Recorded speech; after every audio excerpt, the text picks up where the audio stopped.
Student, आज का विषय है भाषा और व्याकरण। आज हम आपको भाषा, लिपि और व्याकरण के विषय में पढ़ाएंगे।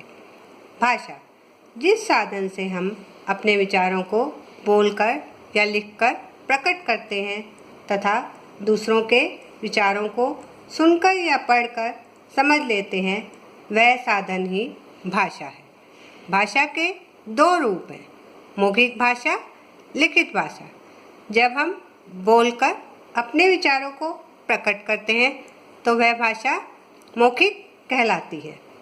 बोलना, सुनना भाषा का मौखिक रूप है। टेलीविज़न पर समाचार सुनना, नेताजी द्वारा भाषण देना, यह भाषा का मौखिक रूप के उदाहरण हैं। दूसरा है लिखित रूप। जब हम अपने विचारों को लिखकर दूसरे तक पहुंचाते हैं या बताते हैं तो वह भाषा का लिखित रूप कहलाता है। लिखना और पढ़ना भाषा के लिखित रूप होते हैं। कक्षा में लिखकर परीक्षा देना भाषा का लिखित रूप है। इसके अतिरिक्त कंप्यूटर पर टाइप करके लिखित रूप में जवाब देना, यह भी भाषा का लिखित रूप ही कहलाता है।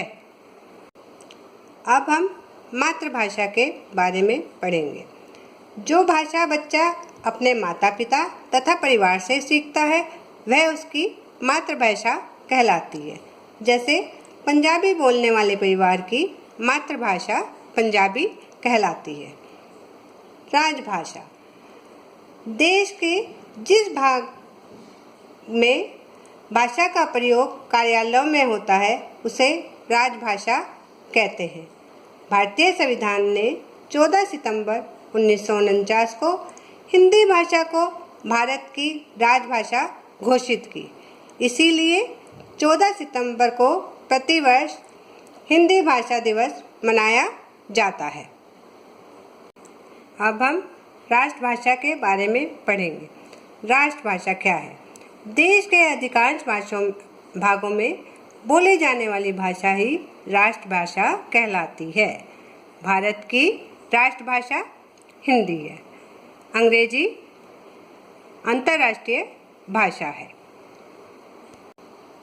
बोली भाषा का मौखिक रूप ही बोली कहलाता है। यह बहुत ही कम क्षेत्रों में बोली जाती है और इसका क्षेत्र भी बहुत ही सीमित होता है। जैसे खड़ी बोली, राजस्थानी, मैथिली आदि इसके उदाहरण हैं। इनका प्रयोग भारत के भिन्न भिन्न भागों में किया जाता है। अब हम पढ़ेंगे लिपि के विषय में। भाषा के लिखने के ढंग को लिपि कहा जाता है।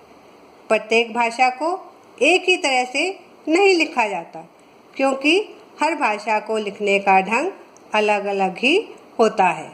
प्रत्येक भाषा के वर्णों की बनावट अलग अलग होती है।